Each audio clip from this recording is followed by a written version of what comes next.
Sunil Arimanur, cliff ഹൗസിലെ വിവരങ്ങൾ എന്തൊക്കെ? മാണി കേരള കോൺഗ്രസ് മാണി വിഭാഗം യോഗത്തിൽ പങ്കെടുക്കില്ല ഈ UDF യോഗത്തിൽ എന്നറിയുന്നു. പക്ഷേ ജോസഫ് വിഭാഗത്തിന്റെ നിലപാട് ഇവിടെ പ്രസക്തമാണ്. ഇത്തരത്തിലുള്ള കാര്യങ്ങളിലേക്കൊക്കെ പോയാൽ സുനിൽ അരിമാനൂർ.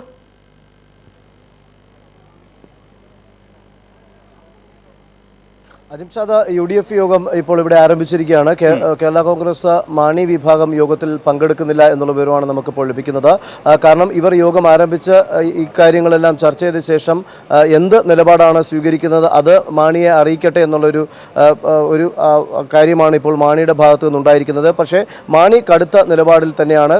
രാജിവെക്കേണ്ടതില്ല, രാജിവെക്കുകയില്ല എന്നുള്ള തീരുമാനത്തിൽ തന്നെയാണ്. കാരണം ഇതിനകത്തുള്ള 8 MLA ആണ് മൊത്തമുള്ളത്. അതിൽ PJ ജോസഫിൻ്റെ കൂടെയുള്ളവരിൽ ഒരാൾ CF തോമസ് PJ ജോസഫിൻ്റെ കൂടെ വരികയാണെങ്കിൽ ഇത്തരത്തിലുള്ള തീരുമാനമെടുക്കുമ്പോൾ അത് ഏത് തരത്തിൽ ബാധിക്കും എന്നുള്ളതാണ് മാണി നോക്കുന്നത്. പക്ഷെ അതൊന്നും നോക്കാതെ തന്നെ ശക്തമായിട്ടുള്ള സമ്മർദ്ദത്തിൽ സർക്കാരിനെ ആക്കുക, പ്രത്യേകിച്ച് മുഖ്യമന്ത്രിയുടെ കാര്യങ്ങൾ തന്നെ ചൂണ്ടിക്കാട്ടിക്കൊണ്ടാണ് മാണി ശക്തമായ രീതിയിൽ പ്രതിരോധം സൃഷ്ടിക്കാൻ തീരുമാനിച്ചിരിക്കുന്നത്. സോളാർ കേസ് അടക്കമുള്ള കേസുകൾ, അതുപോലെ തന്നെ മാത്രമല്ല ഇത്തരത്തിൽ അഴിമതി ആരോപണത്തിന് പറഞ്ഞത് മന്ത്രി രമേശ് ചെന്നിത്തല, ശിവകുമാർ, K ബാബു അടക്കമുള്ളവരെ പറഞ്ഞു എന്നുള്ള കാര്യവും പറയുന്നുണ്ട്.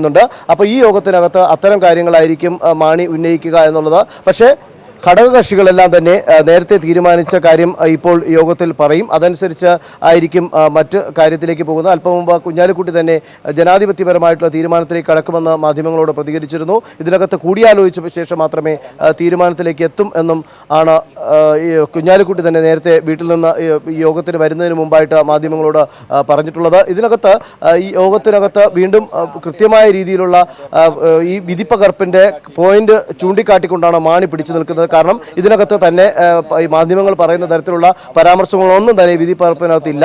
അതുകൊണ്ട് ഈ വിധിപ്പകർപ്പ് വ്യക്തമായ രീതിയിൽ നിയമോപദേശത്തിൻ്റെ അടിസ്ഥാനത്തിൽ തന്നെയായിരിക്കും KM മാണി അഥവാ യോഗത്തിനകത്തേക്ക് വരികയാണെങ്കിൽ അത് സമർത്ഥിക്കുക.